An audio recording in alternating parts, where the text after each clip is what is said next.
નિર્દોષ બાળકોમાં રહેલી નિર્દોષતા, તેમની કલ્પનાઓ, સપનાઓ અને તેમના ભયને ઉજાગર કરતી અદ્ભુત ટેલિફિલ્મ કાફલનું આવતીકાલે સ્ક્રીનિંગ કરવામાં આવનાર છે. ચિલ્ડ્રન ફિલ્મ સોસાયટી ઇન્ડિયા દ્વારા બાળકોના જીવન પર કાફલ વાઇલ્ડ બેરીઝ ફિલ્મનું નિર્માણ કરાયું છે.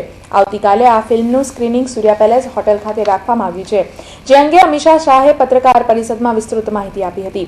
કાફલ ટેલિફિલ્મ 90 મિનિટની ફિલ્મ છે, જેમાં બાળકોના જનમાનસને બેખૂબી રજૂ કરાયું છે. એક ખૂબ જ સુંદર પણ એટ ધ સેમ ટાઈમ ખૂબ જ ગરીબ એવા એક ગામડામાં એનું ફિલ્માંકન થયું છે. બીજી એક ખૂબ સ્પર્શી જાય એવી વાત આ ફિલ્મની એ છે કે ફિલ્મમાં કામ કરતા કલાકારો ફિલ્મના જે બીજા બધા આસ્પેક્ટ છે એ બધા આસ્પેક્ટ્સને પણ ત્યાં ગામડાના લોકોએ જ મળીને એમાં કામ કર્યું છે.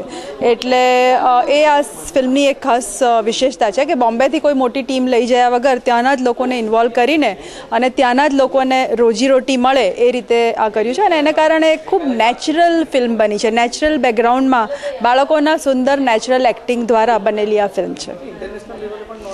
હા જી, યુરોપની 4 કન્ટ્રીઝમાંથી આ ફિલ્મને માટે ખૂબ જ રેકોગ્નિશન મળ્યું છે. પછી ખૂબ જ એક જાણીતો ચિલ્ડ્રન્સ ફિલ્મ સોસાયટીનો ચિલ્ડ્રન્સ ફિલ્મનો એક એવોર્ડ છે, ગોલ્ડન એલિફન્ટ એવોર્ડ કરીને.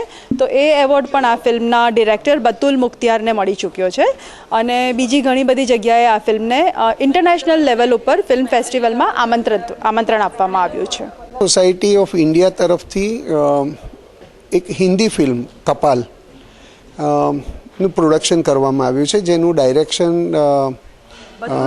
બતુલ મુખ્તિયારે કર્યું છે અને એની સિનેમોગ્રાફી વિવેક શાહે કરી છે. ને